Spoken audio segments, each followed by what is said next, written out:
Hello, everybody, and welcome to another episode of the Daily Fantasy Trifecta. Let me get some light in here. I'm your host, as always, Anthony Shulo, here to talk to you guys about some NBA DFS before the UFC card starts here in about a couple hours. I wanted to get this recorded so it could upload for the time frame that I'm on, basically. So I want to talk about my picks, my plays, my strategy for this NBA slate here on January 27th. I said June last time, I meant January. Interesting little slate we got here. Just to kind of quickly recap, yesterday I did not do well. I was on kind of the wrong value plays. I played Miller from the Pelicans game. Did not play Boogie Cousins, but he's out for the season. We'll talk about the Pelican situation when they play later on. And missed out on Tristan Thompson as well as Ed Davis. People were on him for some reason, but good play. He went well. He did well. And then the day before that, I had a nice little profit. Nothing big, but did well. Not going to complain about Cash and Green, and some lineups on one in DFS. So let's talk about this slate really quickly here. We've got a nice little, I believe it's a 6-game slate. 1, 2, 3, 4. Yes, 6-game slate. Let's dive right in. So first game, we've got Orlando taking on Indiana. So I like this game actually a lot, just from a face value DFS perspective. So both teams play pretty fast in pace. Indiana's 18th, and then Orlando is 7th. So it's a pace-up game for Indiana. I do expect this game to be played at a decently fast pace. So considering the slate, I think this is one of the better games to target. There's some slower paced games that we'll talk about later on. I'll just break down what I like here. There's some injury news. So I think we got to keep an eye on Miles Turner's status. That's very important. We should get that before lock. That's a 6 o'clock game, Central Standard Time. So if he's out, I definitely think we could look at Sabonis. Note that this is a back-to-back for Indiana, but they're at home. I like it always better when you're at home versus away on a back-to-back. So that's encouraging. So if Turner's out, I definitely think we could look towards Sabonis' way. He makes for a nice play, 6,200 in this nice matchup. I definitely think we give a look to Thaddeus Young as well. Maybe Lance Stevenson if you're making multiple lineups. And then also, I'm a little hesitant on Collison. He did well last game, but note that he did have 6 steals. Note that that's not that sustainable. Yes, he could get steals, but I'm not banking on him getting 6 again. And then also, I think definitely Oladipo. If you want to play into the revenge narrative, I don't blame you, but I just think in general, narrative or not, this is a good spot for him. Orlando, just a bad defensive team, plays fast, so this is just a good spot overall for Indiana. If I were to rank my plays on Indiana side of the ball, I'd probably say Sabonis, Oladipo, Young, probably Stevenson, and then Collison. Other than that, not really liking a whole lot. And then on Orlando side of the ball, I think we could definitely give Aaron Gordon a look. I don't think many people will play him. He's priced under 8K, which I like. He has very high upside, although he hasn't flashed it a lot recently, but he's more of a multiple lineup type of play. I don't know if he'll make the cut for the one lineup that I run, but I definitely think we could consider him. I'm not a huge Elfrid Payton fan. I think that his minutes are a bit down compared to what they could be or should be as a starter. He's not been playing full fourth quarter minutes for a starter in recent games, so I don't really love that. For a $6,800 price tag. But I do think we could give Evan Fournier a look. Indiana's not a good defensive team in themselves. You're playing Fournier, you're kind of hoping that he gets hot shooting-wise because that's pretty much the main statistics that he contributes for. And then also I think Bismack Biyombo is in play. I like him less than the other 2 players that I mentioned. But Indiana's very bad against the center position. They give up a lot of rebounds. I definitely think we could look at Biyombo for the double-double upside, the block upside. He's definitely in play as well. Other than that, Jonathan Simmons, I guess, is in play. You're kind of just hoping the same thing. I actually, come to think of it, I probably prefer him over Fournier. He's cheaper, and he probably has the same amount of upside. So I probably like him of the 2 the most. If I were to rank, I'd probably go Gordon, Simmons, Biyombo, and then Fournier. And then Elfrid Payton is just the 5th. He's just out of play for me. If people want to go there, I understand it. But going to pass on him overall. And that'll do it for this game. Going to try and run through these quickly here. So next game we got Washington taking on Atlanta. I think this is one of the better games to target as well. Atlanta is 13th in pace. Washington is 14th, so game won't be played slow, which is nice to look at.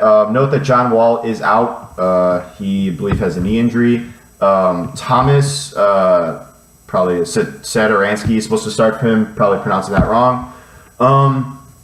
I think people might look to go to him, but I don't think he's an all-in type of play. I know just from playing him in the past, he doesn't get as many minutes as we'd like him to. I think Frazier is more in play, actually, for a lower ownership, for a cheaper price tag. I think Frazier is just a better basketball player than him. I think he has more upside. I just know from the past, like they'll start Thomas, I'll just call him Thomas, and then they'll play, Frazier will come off the bench, but he'll probably play a few more minutes. That might happen here. I probably prefer Frazier.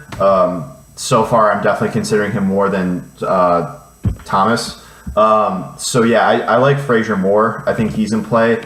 And then I think people will look to go to Beal, but I'm not in love with the play. I'm not going to say don't play him, but he's priced up. He did really well last game. I think people will look at that. He got hot. I wasn't on him, but if you're on him, good on you. But this is kind of, Beal doesn't see the biggest usage bump with Wall off. I think it's more of like the other guys. Beal's just kind of, his usage is pretty consistent. He's a shooter, right? Like he's not going to all of a sudden handle the ball 10 times more without Wall. I think he might get some more ball handling responsibilities, but I don't think it'll be as inflated as others think. I definitely like Porter, Morris. Of the two, I probably prefer Morris for the cheaper price tag, for the double-double upside. I was on Morris when they played OKC the other day. I think it was Thursday. He flashes upside. Morris is a double-double type of player. Porter, I think he's in a good spot too, but again, Morris, cheaper price tag, like the upside a bit more. And then Gortat's just not seeing the minutes, so I'm not going to play him.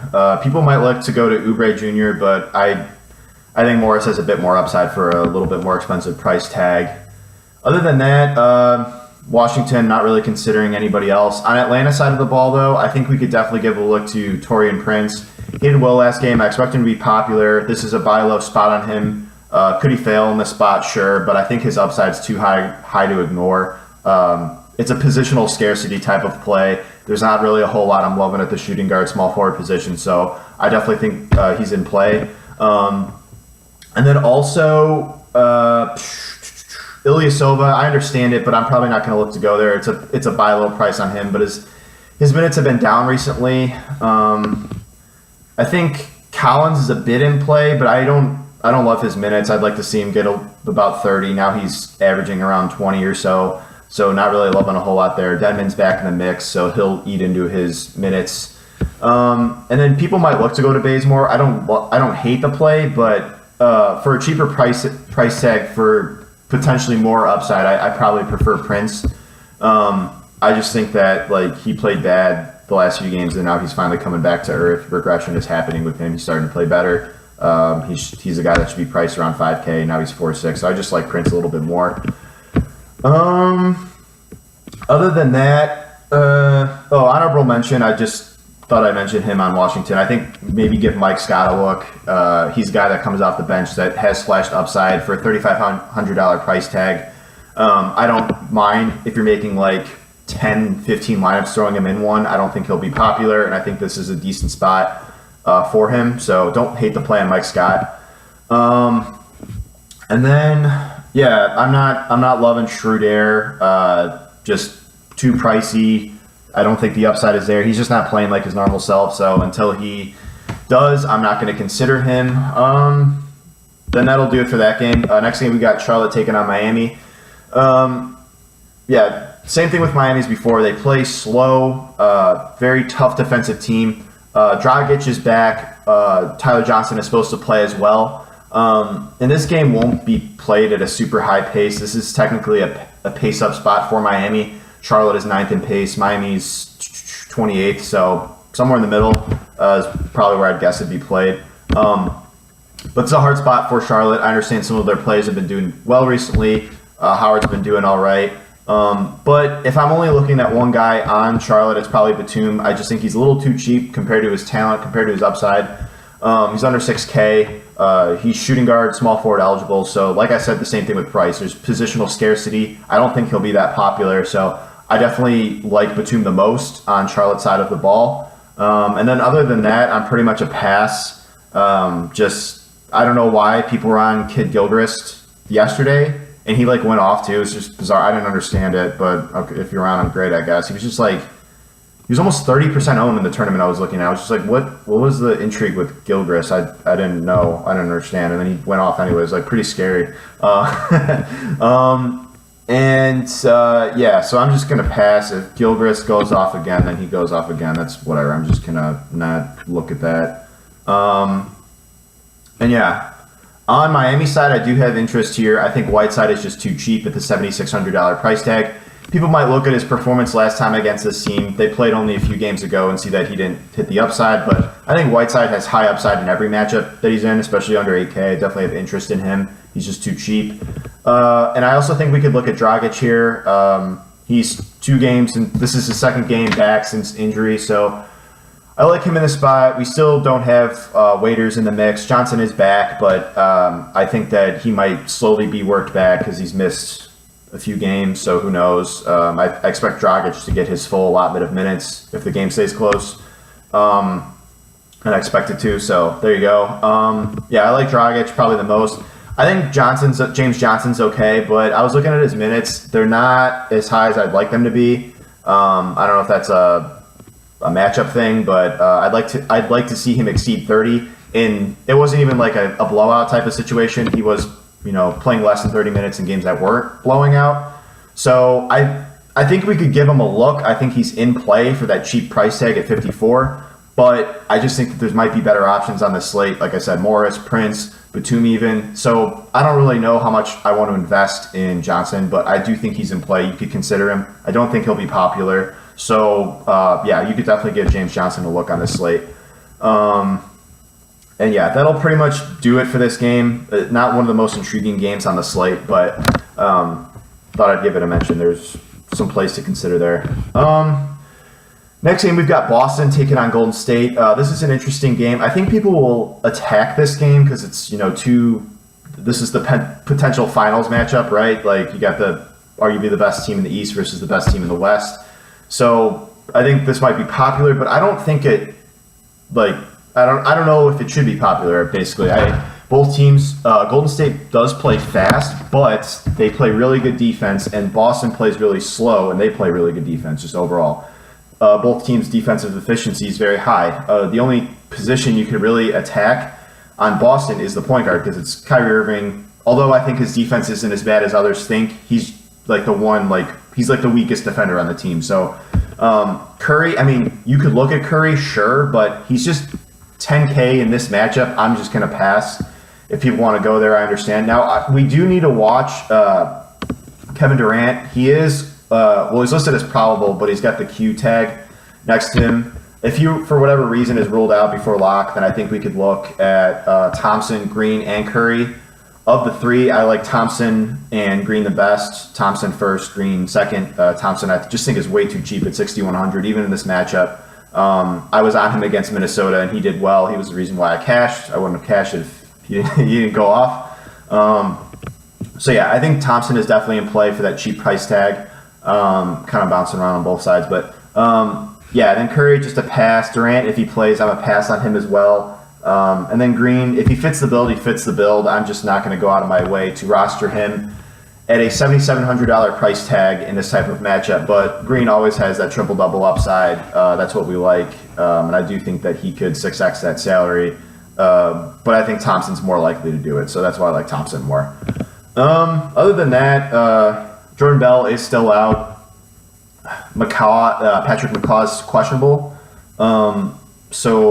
But I don't think that really does a whole lot. The 4 guys that I just talked about, those are the 4 highest usage players on the Warriors. So I think that those are really the only guys in consideration. Maybe Iguodala, if you're making multiple lineups. He's under 4K. I like him when he's priced at that low versus over 4K. So I think this is a matchup he could get up for, do well, a matchup in which they could thrust some more minutes his way because Who knows? Steve Kerr might be like, oh, let's see how we do against this team. Let's strategize against them as if we're playing in the finals. That's just a narrative. But if you're making multiple lineups, I don't hate the play in Iguodala. And then on Boston, I'm not loving a whole lot. Like I said, Golden State, it is a pace-up spot, but Golden State just plays really good defense. Of all the plays, I probably like Tatum the most. He's 5,400. I think that's just a cheap price tag. There's not any reason to believe that he'll explode in this matchup, but it is a cheap price tag for Jason Tatum for a good player. And yeah, Jaylen Brown, I think he's a little too expensive. He hasn't flashed that upside recently. Horford, yeah, over 7K in this matchup, not liking that. He should probably see Draymond Green on defense, so yeah, not loving a whole lot. I think Irving's kind of interesting to me. He's 8,400. If this game stays close, I have to think it's because of Irving. Irving catches fire, and he just has a really good shooting night. And he isn't like at 9K anymore. His price has dropped a little bit. So I think this is a matchup he could do well in, a matchup he could get up for. He's the best player on the team. They rely on him the most. So I think Curry is like the stud on the Boston side that we could play. I don't think he'll be that popular. I think people might pay up for Oladipo. He's cheaper than Oladipo. Could surpass Oladipo's upside. Who knows? I think he's a good contrarian play. But my favorite play on Boston is probably Tatum for that cheap price tag. Other than that, not really liking a whole lot. But just to summarize, two favorite plays in this game, Thompson and Tatum. So next game, we got Brooklyn taking on Minnesota. Other injury news that we need to watch. So Minnesota, Butler is still listed as questionable. We might not get that news before lock, so what I'm doing is I'm not going to even mess with Minnesota's situation. There's reason. I thought Butler might play last game and he didn't, so I don't know. I think it's literally just a toss-up if he plays or not, and I don't want to invest in the what-if scenarios in one lineup, so I'm just going to pass on Minnesota probably. But if for whatever reason we do get news that Butler's out, I think definitely Teague is in play, Wiggins is in play, and Towns is in play. Of the three, I probably like Teague the most. He has the most peripheral stat upside, besides Towns maybe. And he's the cheapest. Wiggins, like I said kind of before, I mean, he's just very shot reliant. If he gets hot in this high usage situation, then he'll exceed value. But if he doesn't, he's not going to do it. And if we do get news before lock that Butler's out, I do think Wiggins might be popular, although it makes it interesting because he hasn't done well the past couple games. So I don't know. I think you can give him a look. I prefer Teague, though, for the cheaper price tag and potentially more upside. What else? So yeah, like I said, Bajencia, the one game he did well, and then after that, my thought process on him kind of came to fruition. I just thought that was kind of not a fluke thing, but just a thing just an outlier. What a fluke and outlier, basically the same thing. But yeah, that it is what it is. I'm not going to look his way. I do think if we get news that Hollis Jefferson is out, I think that makes it pretty interesting. If he's out, I actually like Crabbe and LeVert quite a bit. Hollis Jefferson isn't a super high usage player, but I do think that he could, if he's out, then that could create more shot opportunities for those two cheaper players. D'Angelo Russell's he's not seeing the minutes. He's still coming back from his injury, trying to get slowly worked in. Dinwiddie, I think Russell's kind of eating into his usage. So that's why I like Crabbe and LeVert the most. Cheaper price tags, they could get hot, get some upside for their cheap price tags. So I like them probably the most. And then, other than that, not really liking a whole lot. I thought I mentioned one more guy on Minnesota's side, actually. So I think Gibson is in play. He's a little too pricey for what I would like him to be, but I think you could give him a look. I'd probably rank him above Wiggins. I'd probably go Teague, Gibson, Wiggins, or Teague, Gibson, Towns, Wiggins in order. So, but yeah, I think I thought I'd mention him. Yeah, and that'll do it for that game. So last game, the late night hammer, so to speak, even though it's at the same time as the Brooklyn Minnesota game. But we have an interesting little game here. Paul Millsap is still out. That's nothing new there. So the same guys that have been injured this whole time are out. So what's interesting though is Gary Harris is back. He played a full allotment of minutes last game, so I expect him to do the same here if it stays close. And I do think that everybody on Denver is pretty much priced right. Now, I do think Plumlee's a bit interesting. I do think that he has the ability to reach his upside in a limited amount of minutes, but I do worry about this game going small and him not seeing as many minutes. I think they could run a guy like Lyles out there a bit more. Barton, Harris, Jamal Murray, those guys could all get more minutes. I think the big man that is the most safe in terms of minutes is Jokic. So I actually like Jokic in this matchup. I wish he was a little cheaper, but I don't hate the play on him. If you have the money to pay it for him, go for it. I prefer Whiteside, though, for the cheaper price tag, potentially more upside. But I think Jokic is in play. I know I'm kind of going all over the place, but I'm just trying to play out the different scenarios in my head. So yeah, I don't hate the play on Plumlee, but like I said, I worry that this game goes small because Dallas, they don't play big. They play with Harrison Barnes, Yogi Ferrell, JJ Barea, Dennis Smith Jr. Like their best players are like the guards, the small forwards. So yeah, and Dirk he's getting up there in age. He doesn't see 30 minutes anymore. That's just the way it is. So yeah, I don't have a ton of interest in this game. I think people might look to go to Dennis Smith Jr., but this is just a bad spot for Dallas. This is a back-to-back traveling to Denver to elevation. So it's just not a good spot on paper at all. Could they do well? Sure, but I don't want to invest that much in Dennis Smith Jr. because I think people look at the matchup and go, oh, Denver's defensive efficiency against the point guard position isn't good. I'm going to play Dennis Smith Jr. Like, it's not as easy of a plug-and-play as I think other people think it is. I think he's in play, but just be cautious, just kind of like Thomas in the Washington-Atlanta game. They're in play, but just be cautious. Consider that they could fail in this spot, is what I'm saying. And I know you could say that about any DFS player, but I think that it's more likely in their circumstances. And just on the Dallas side of the ball, not loving a whole lot. My only plays are in Denver. I like Lyles a bit. I think he's too cheap. I think Barton is a little too cheap too. Even though Harris is back, Barton is getting his starting lineup role, still seeing mid-30s in minutes. I like that. Barton is a guy that could generate a lot of different statistics. People might think of him as a shooter, but he's a high-usage player. He can get assists, rebounds, things like that. So I like Barton. And he's cheaper than Harris too, which I like him. Makes me like him more. Murray, I don't know what to do with him. He's 6,900. He didn't fail last game necessarily. He didn't do well. He didn't help you win a tournament. I was surprised how low owned he was. I don't think he's out of play, but I'm definitely prioritizing Barton over him. I think Barton has more upside, cheaper.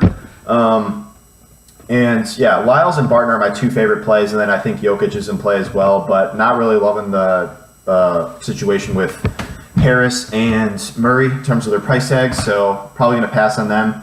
And that'll actually do it on this episode of the Daily Fantasy Trifecta. Thank you again for tuning in.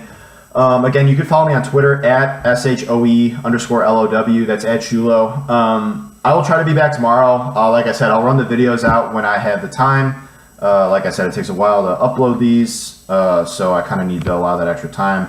Otherwise, I'm rushing, and I don't think that's the best way to do it. So I'll probably run the pod out during the week, video during the weekend. And I'll be back tomorrow to talk about NBA again. If you guys are playing the UFC card, that starts in about 2 hours. Good luck on that. My thoughts on that card haven't really changed from a DFS or real life perspective. I think everything that I said last time is true for the most part. It's funny though, because just to touch on it real quick, I know this is NBA primarily, but when the salaries first got released, I just made a dummy lineup, just my knee-jerk reaction lineup. I put it together, and it's gonna be my primary lineup. And after doing research from when I made the lineup till now, I'm still on the same lineup. It's never happened to me before. Maybe it's good, maybe it's bad, but I think that it makes for an interesting, slate/card. It's never happened to me before, but we'll see what happens. After doing my research, I usually monkey around with it a little bit more, but I think that this makes for an interesting MMA slate. Good luck on your contest today, guys, and I will see you guys tomorrow. Talk to you guys tomorrow. Bye.